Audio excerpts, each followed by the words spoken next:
When we set out to fundamentally change how risk assessment at the time of biopsy for prostate cancer patients could be improved with genomics, we were looking for what we believed would be the most relevant endpoint to simplify decision-making.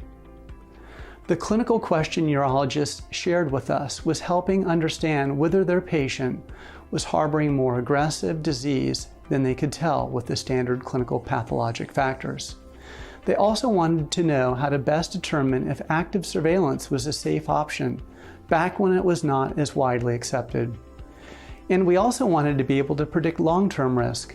To answer these questions, it was clear that the endpoint for our validation studies needed to be adverse pathology with the broadest definition.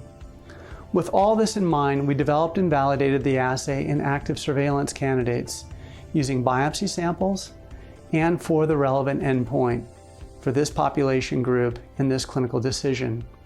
Genes were selected based on their performance in prostate cancer from the biopsy.